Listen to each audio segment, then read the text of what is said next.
today's session. So Ravi, you can start whenever you are ready.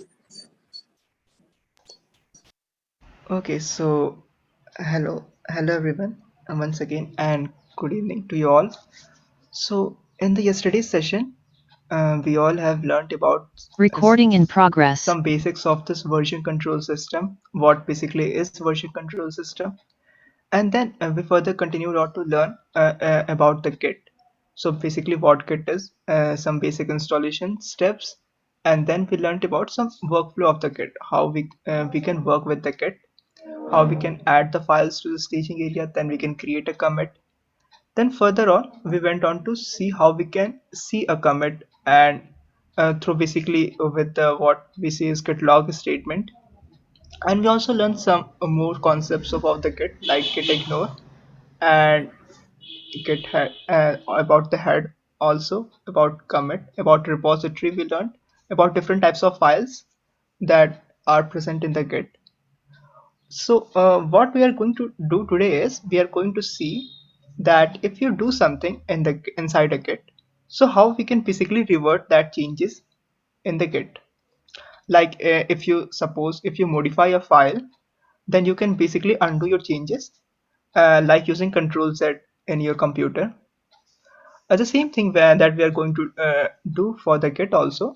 Like if you suppose save a change in a file, and now after some time you realize that the changes that you have made yesterday was actually looking more good than the changes that you have made today. So how you can do that? Or if if your change is creating problem and you want to delete that change, so how you can do that? And later on, in the second half of the session, we are going to see about the concept of branching and merging. So let's begin the today's session.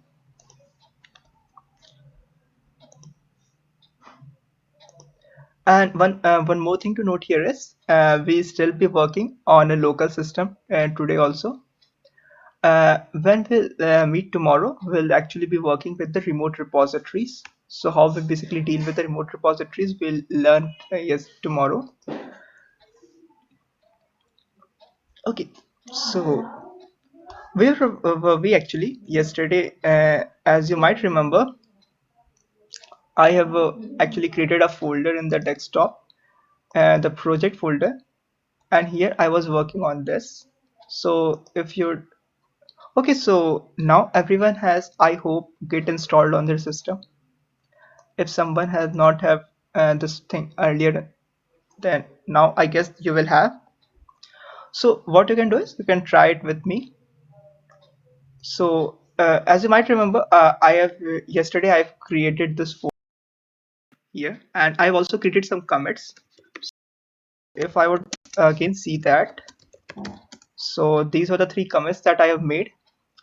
And if I would use this get status command, so as you already know that there was this command called the get status, which actually helps you see the current situation of your repository, and it tells you what are the things happening with your current repository and what you can do. It also suggests you the changes that you can make.